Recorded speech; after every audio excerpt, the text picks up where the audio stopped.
2010년부터 2024년까지 태어날 아이들 그 수가 20억이 된다고 그럽니다.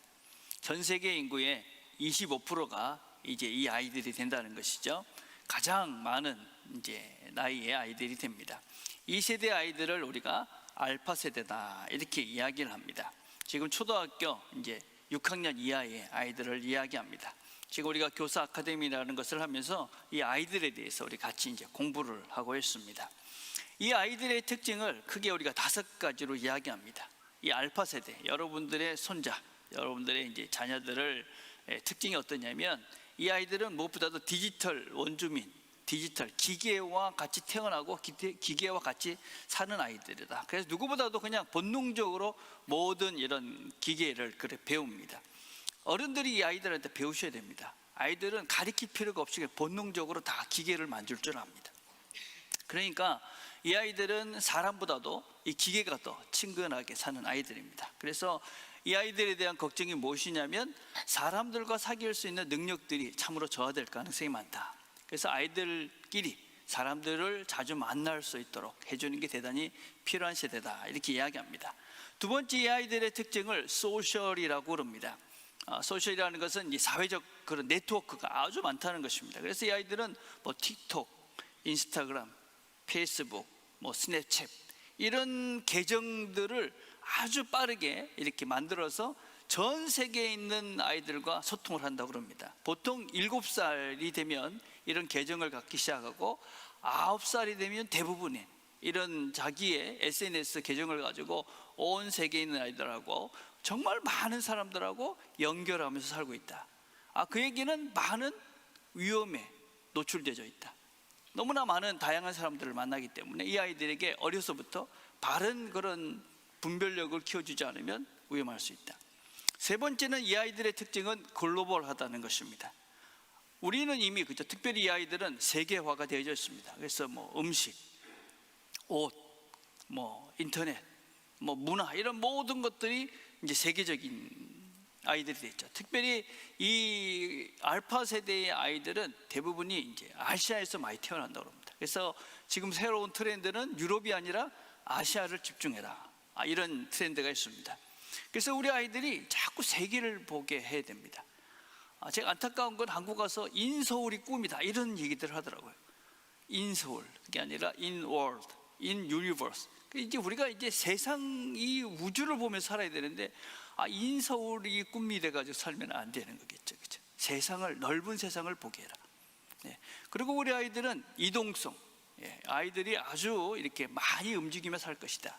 그건 장소뿐만 아니라 직업이나 하는 모든 것들에서도 이제 이 아이들이 평생 한 직장 다니지 않을 거다.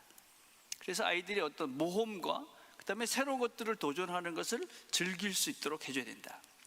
마지막으로 이 아이들의 특징은 자기 주도성입니다. 이 아이들은 자기가 중심된 그런 삶을 사는 아이들이 대단히 많습니다. 그래서 이 아이들은 자기 주도성이 아주 강합니다. 그래서 토론과 의논을 잘하는 아이로 키워가라. 여러분 이 아이들은 남하고 별로 비교하지 않습니다. 꿈 너 뭐 되고 싶냐? 아이들의 1번이 뭐냐면 유튜버가 되는 겁니다. 인플루언서가 되는 것이고 요새 새롭게 등장하는 학원이 무엇이냐면 유튜브 학원. 어떻게 유튜브를 잘할까? 이런 학원이 등장하고 있습니다. 그러니까 지금 아이들은 우리와는 너무나 다른, 그렇죠? 이 베이비 부모라고 그럽니다 우리가. 그리고 어르신들은 이제 이 뭐 신세대 이런 세대적이라고 부르시는데 시니어 또 베이비 부모 또 이 아이들의 부모인 MZ 세대 이와도 아주 많이 다릅니다. 그래서 우리는 서로 잘 배우셔야 됩니다. 서로 배우셔야 되는 것이죠. 근데 이렇게 다르기 때문에 우리가 참 불편하죠. 그래서 우리 아이들을 보고 좀 놀아라 그러면 아이들 어떻게 놉니까? 핸드폰만 두드리고 있죠. 그렇죠? 뭐 컴퓨터 앞에 가서 자판기만 두드리고 있습니다. 그러니까 부모들은 속이 터지죠. 우리 논다 그러면 이제 바깥에 나가서 공 차고 노는 이게 노는 건데 아이들은 논다 그러면 핸드폰 보고 이렇게 두드리는 게 노는 겁니다. 불편하죠, 그죠? 그래서 할아버지 할머니들이 맨날 쟤들은 핸드폰만 쳐다보고 있다. 이러고 걱정을 하십니다, 그죠? 아이들이 이렇게 뭐 이야기하다 보면 자기 의견을 또박또박 얘기합니다. 버릇없어 보이죠. 불편하죠. 그렇죠? 예. 다른 것이죠. 다른 것. 그래서 다른 것은 우리도 모르는 사이에 우리 자신들을 우리가 서로가 불편하게 만듭니다. 그럼에도 불구하고 이 가족이라는 관계, 그것에 대한 본질은 달라지지를 않습니다. 다르다고 그래서 우리 아이가 내하고 다르다, 우리 아이가 내한테 또박또박 말다꾸를 한다, 우리 아이가 맨날 핸드폰을 보고 있다는 그 다름 때문에 야, 너하고 나하고 아버지하고 아들인 것을 다시 한번 생각해 보자. 할아버지하고 할머니인데 네가 하는 것 보니까 나하고 너무 다르니까 우리 할아버지 할머니 된 것 아닌 걸로 다시 한번 생각해 보자. 그런 할아버지 할머니나 뭐 부모는 아무도 없습니다. 아무리 달라도 그 아이는 여전히 우리 아이고 우리 손주죠. 왜냐하면 그 다른 것보다, 어떤 불편함보다도 가족이라는 그 사랑이, 그 관계가 훨씬 더 소중하기 때문에 그렇죠. 교회도 마찬가지죠. 교회는 정말 다양한 사람들이 모입니다. 정말 다양하고 다른 사람들이 모이죠. 그래서 서로 다르기 때문에 참 불편합니다. 나는 떡이 좋은데 누구는 김밥이 좋다고 그럽니다. 그죠? 난 물이 좋은데 바나나 우유를 굳이 하는 분들도 계십니다. 그죠? 난 빨간색이 좋은데 나는 뭐 파랑이 좋다 그러고, 난 좀 어둠침침한 게 좋은데 뭐 환한 게 좋다 그러고. 그러니까 다 다르기 때문에 불편함도 있고 갈등도 있죠. 네. 그럼에도 불구하고 우리는 그런 다름의 불편함과 갈등 속에서도 그리스도의 몸이라는, 교회라는, 공동체라는 이것이 더 소중하기 때문에 함께 이 길을 걸어갑니다. 우리가 어떻게 이 길을 계속 잘 걸어갈 수 있을까? 어떻게 우리가 하나 돼서 이 걸음들을 잘 걸어갈 수 있을까? 오늘 빌립보 교회를 우리가 살펴보고 있습니다. 이 빌립보 교회라는 교회는 어떤 교회였냐면 바울이 처음 마게도냐라는 곳에 와서 세운 교회입니다. 이 교회를 세울 때 하나님께서 루디아라는 여인에게 특별한 마음의 감동을 주어서 시작한 교회입니다. 그리고 그 교회 멤버들은 어떤 사람들이었냐면 귀신이 들렸다가 바울이 쫓아내줘서 귀신 들린 여자였습니다. 바울이 감옥에 갇혀 있었는데 하나님께서 특별한 능력을 베풀어 주셔서 그 착고가 다 풀리고, 그래가지고 놀라운 하나님의 능력을 경험했던 간수, 그리고 그 가족들, 이런 하나님의 놀라운 능력을 경험했던 사람들이 함께 모여 이룬 교회가 빌립보 교회였습니다. 그런데도 그 교회도 여전히 갈등이 있었습니다. 특별히 그 교회 지도자들이 갈등이 있었습니다. 그들에게 바울이 이렇게 권합니다. 그러므로 나의 사랑하고 사모하는 형제들, 나의 기쁨이요 면류관인 사랑하는 자들아, 이와 같이 주 안에 살아. 앞에서 하나님께서 이 바울이 뭐라고 권하냐, 너희들의 정체성은 하늘의 시민권, 하늘에 있다. 너희들은 하늘 시민들이다. 하나님 나라의 백성들이다. 그렇게 말씀하시고 난 다음에, 그래서 우리가 함께 이 길을 잘 걸어가야 되는데 어떻게 잘 걸어갈 수 있냐? 제일 중요한 것은 주 안에 서 있는 것이다. 주 안에 서 있는 것. 주 안에 있는 것이 무엇이냐? 우리가 함께 주 안에 있다는 것은 무엇이냐면 나의 사랑하고 사모하는 형제, 나의 기쁨이요 면류관인 사랑하는 자들.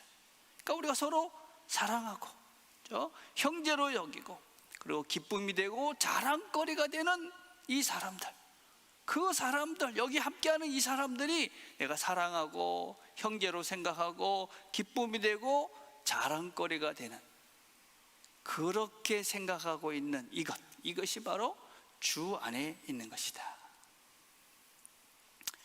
마태복음 5장 48절에 보면 이런 말씀이 있습니다. 그러므로 하늘에 계신 너희 아버지의 온전하신 같이 너희도 온전하라.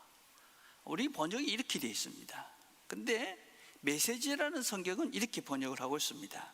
하나님이 여러분에게 대하는 것처럼 다른 사람들을 위해 관대하고 은혜롭게 사십시오. 여러분, 이 두 번역은 아주 많이 다른 것입니다. 마태복음 5장은 산상수훈이라는 책입니다. 이 책에는 어떤 내용들이냐면 복이 뭔가, 그리고 원수를 사랑해라 이렇게 말씀합니다. 그리고 오리를 가는 사람에게 십리를 가라고 그래라, 겉옷을 달란 사람에게 속옷을 벗어주라, 이런 말씀들입니다. 우리가 그렇게 될 수 있을까요? 우리는 이 완전해지다 하는 것에 대한 오해를, 내가 뭔가 노력을 하면 이렇게 완전해질 수 있다라고 착각합니다. 그래서 내가 노력하면 완전해질 수 있어. 그렇기 때문에 다른 사람들도 완전해지지 않는 것이 노력하지 않기 때문에, 열심히 하지 않기 때문에, 그러면서 그 사람들을 쉽게 비난하죠. 켈 웨버라는 영성가가 있습니다. 이 사람은 이렇게 얘기했습니다.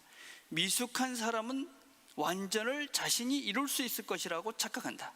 그러나 성숙한 사람은 완전은 하나님께 해당하는 말이며, 우리는 그 완전하신 하나님을 바라볼 때, 닮으려 할 때 하나님께 이끌어 가시는 것을 알고 그 관계 안에 거하는 자들이다. 우리가 하나님께서 원하시는 사람으로 온전해져가는 과정들은 내가 노력해서 되는 것이 아니고, 내가 무엇을 해서 되는 것이 아니라, 하나님과의 관계 안에, 하나님의 사랑 안에 있을 때 우리가 그 하나님이 기대하시는 사람으로 새로워져 간다. 그게 내가 하는 것이 아니고 하나님께서 하신다는 것을 깨닫고 하나님 손에 맡기는 자들이다. 우리가 성취해가는 것이 아닙니다. 성취해가는 것이 아니다. 내가 뭔가 애써서 이뤄낼 수 있는 것이 아닙니다. 우리가 어떻게 원수를 사랑합니까? 아이고, 맨날 같이 하는 아내의 잘못도 제대로 못하는데, 그죠? 우리가 그런 존재가 못 되죠. 네. 어떻게 해야 하는 것이냐? 하나님과의 관계 안에, 그 관계 안에서 생각하고, 그 관계 안에서 하나님의 생각으로, 하나님의 마음으로, 하나님의 사랑으로 사람들을 바라보는 것이죠. 주님 안에 있는 우리들은 우리가 우리 자신들을 먼저 보면서 내가 누군지, 내가 얼마나 부족함을 알죠. 그래서 서로 비난하거나 정죄하거나 판단하지 않습니다. 그냥 용납하죠. 받아주는 것입니다. 이해하는 것입니다. 그렇게 우리가 그 사람이 잘하고 잘못하는 것을 판단하면서 비난하면서 가는 것이 아니라, 이해하고 받아주고 용납하고, 다르기 때문에 갈등도 있고 힘들도 있지만, 그것보다도 하나님의 사랑이 더 크기 때문에, 하나님의 사랑이 더 크다는 것을 알기 때문에, 그래서 하나님께서 우리에게 함께하고 계신 이 관계가 소중하기 때문에 이 자리를 지키는 것이죠. 여기에 함께하고 계시는 여러분들, 그게 바로 우리가 주 안에 서 있는 증거죠. 우리가 그동안 살면서, 그렇죠? 10년, 20년 시간을 보내면서 수많은 다름으로 인한 갈등들이 있었을 것입니다. 불편함도 있었을 것이죠. 근데 사랑으로, 은혜로, 그렇죠? 함께하면서 지금 여기에 있는 것이죠. 그렇죠? 이게 내가 지금 주님 안에 그런 갈등, 그런 문제, 그런 다름보다도 하나님 사랑이 크기에 그걸 믿고 이 자리에 앉아 있는 것이지. 주 안에 있는 것입니다. 우리가 주 안에 있다. 그러면서 바울은 또 이렇게 권고합니다. 내가 유오디아를 권하고 순두계를 권하노니 주 안에서 같은 마음을 품으라. 이 두 여인은 두 명 다 교회 여성 지도자들입니다. 초대교회부터 교회는 여성들의 리더십을 인정했습니다. 좀 안타까운 건 여전히 교회들은 이 유교적인 남성 중심의 그런 리더십 때문에 더 앞으로 나가지 못하는 안타까운 면들이 있습니다. 근데 바울은 이 두 여성 지도자들에게 이렇게 권합니다. 같은 마음을 품으라. 근데 이 본문을 조금 더 정확하게 번역을 하면 이렇습니다. 내가 유오디아에게 간청하고 내가 또 순두계에게 간청하니 주 안에서 같은 마음을 가지십시오. 각자 한 명, 그 각자 한 명 한 명에게 내가 간청한다.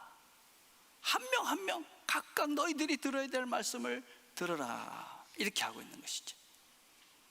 설교를 이렇게 늘 이거는 우리 집사람이 들어야 되는데, 우리 남편이 들어야 되는데, 누가 들어야 되는데, 그런 분들이 계시죠.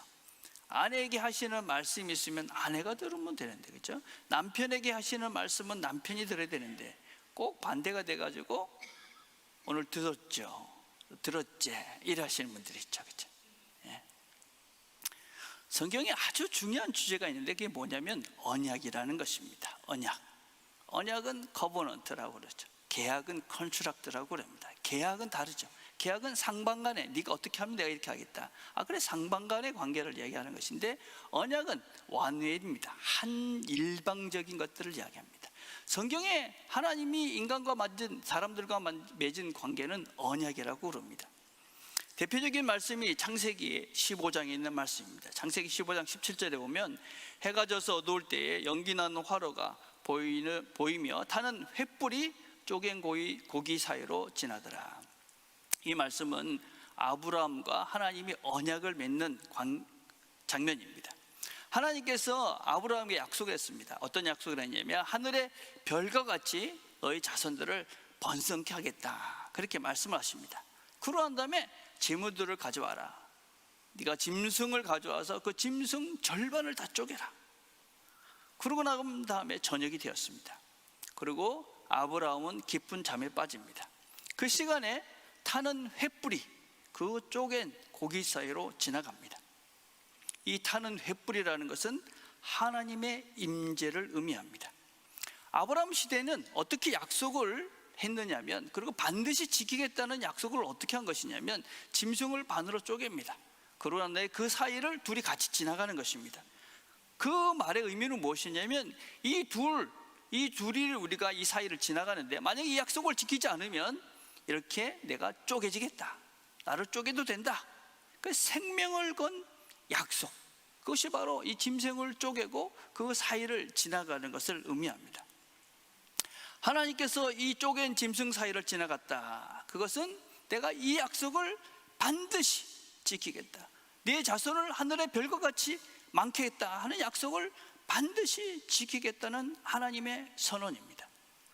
그런데 그때 아브라함은 깊은 잠이 들었습니다. 깊은 잠이. 그 말씀은 아브라함은 어떤 것도 약속하지 않았습니다. 아브라함은 어떠한 반응도 하지 않았습니다. 그 말씀은 너와는 상관없이, 네가 어떻게 하든 것과 상관없이 내가 반드시 이 약속을 지키겠다, 그 말씀입니다. 이걸 언약이라고 그럽니다. 커버넌트라고 그러죠. 혼인서약 하잖아요, 그죠? 그게 이제 커버넌트. 당신이 어떻게 하든지 나는 내 약속을 지키겠다, 그 얘기죠, 그죠?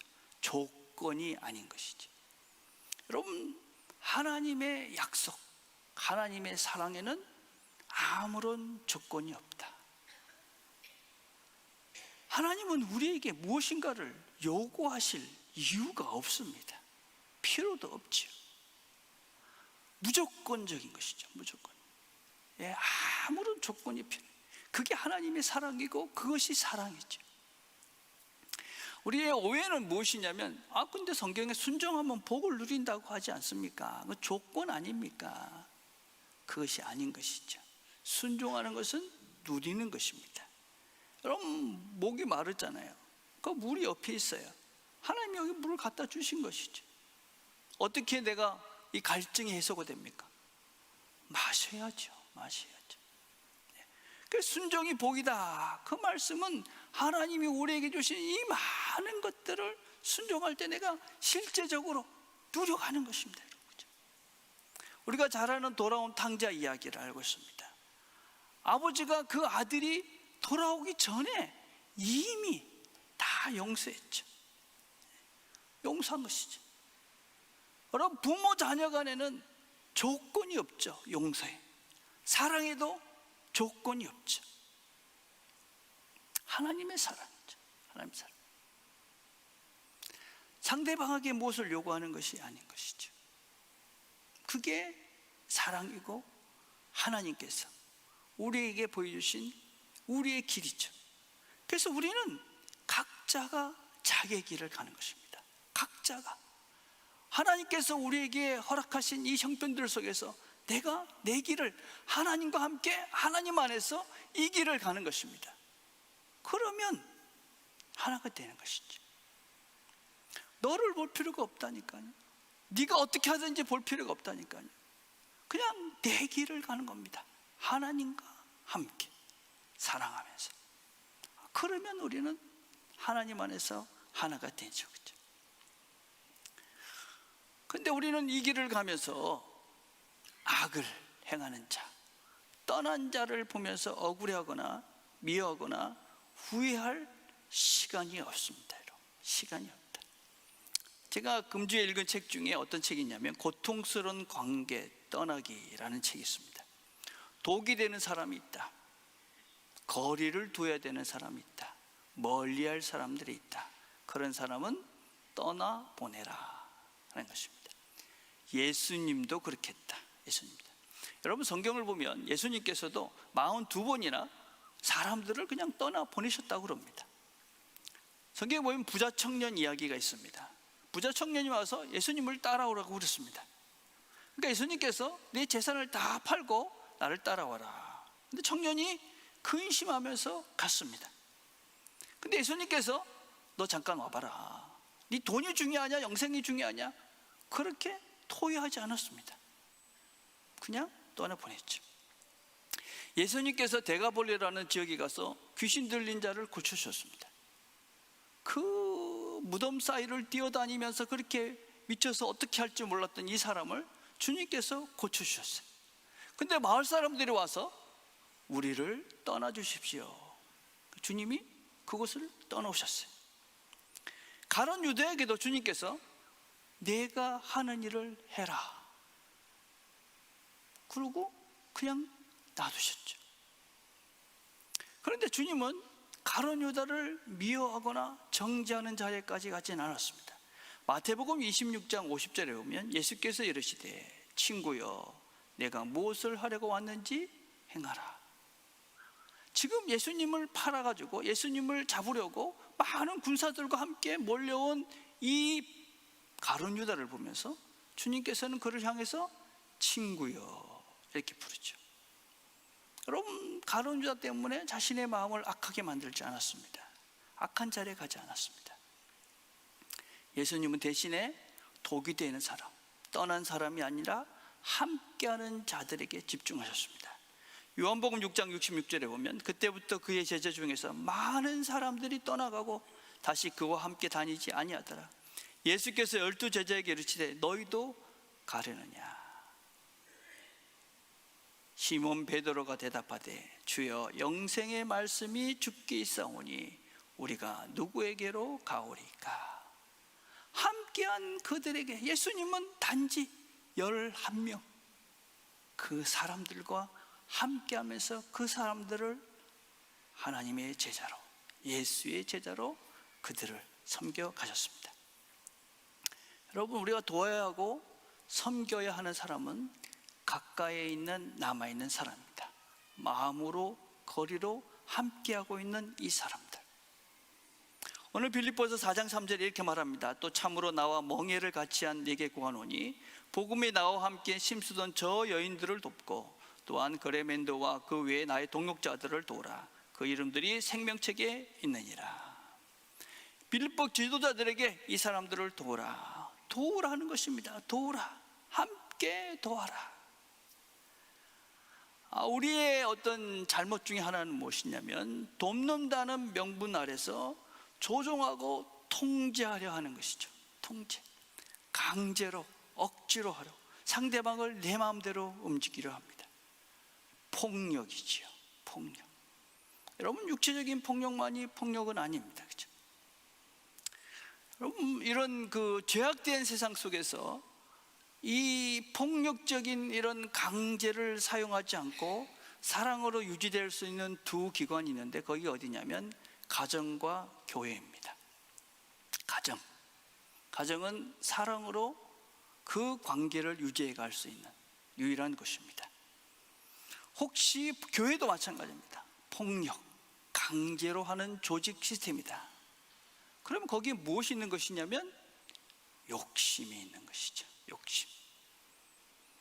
우리 자녀들을 내가 억지로 강제로 폭력을 행사하며 무엇을 하고 있다? 욕심이 없는가? 교회도 뭔가 이런 힘으로 뭔가를 하고 있다. 혹시 우리 욕심이 있지 않은가? 그럼 돕는다 쉽지 않은 것입니다. 주님도 그래서 그냥 가려느냐, 폭력이 없이 욕심이 없이 도울 수 있는 것, 여러분 이게 참 어려운 건데, 네, 이걸 우리가 하는 것입니다. 그냥 사랑으로, 아무런 조건 없이. 그게 돕는 거죠. 오늘 본문에 보니까 뭐라고 또 말씀하냐면, 그 이름들이 생명책에 있느니라. 영원히 함께할 사람들이 여기 있다. 여기에 이 사람들을 도우라. 이 사람들 폭력이 아닌 돕는 마음으로, 사랑으로. 장례식이 있을 때마다 이렇게 참석해 주시는 분들이 계십니다. 정말 저는 감사합니다. 평생 같이 한 이 길들의 마지막을 배웅하는 거잖아요. 얼마나 소중한 일인지 모릅니다. 그죠? 나중에 가서 봅시다. 그런 마음으로 참석하시는 거죠. 그죠?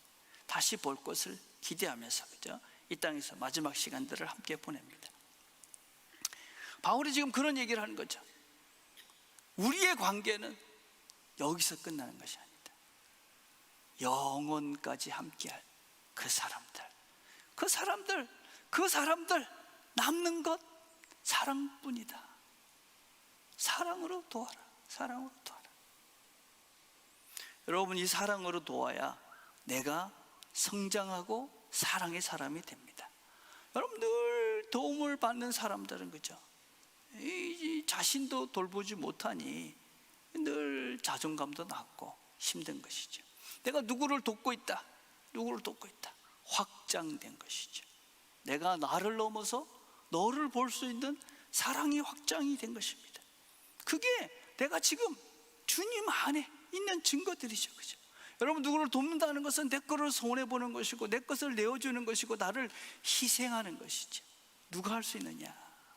주님 안에 있는 사람들, 주님의 마음으로 가득 차 있는 사람들, 주님의 마음이 우리의 마음속에 있는 사람들, 이런 사람들이 도울 수 있는 거죠. 사랑으로, 조건 없이 아무런 대가를 기대하지 않고 사랑으로 돕는 것이지. 우리가 다른 사람들을 도와준 사람들을 보면 뭐라고 합니까? 돕는 사람들이 더 감사하다고 그러죠. 내가 더 기뻤다고 그러죠. 내가 더 많이 받았다, 그런 고백들을 합니다. 내가 확장되고 부유해지고 하나님의 복을 누리는 것이죠. 이 한 주도 이 복을 누리며 사는 저와 여러분이 되기를 간절히 바라겠습니다.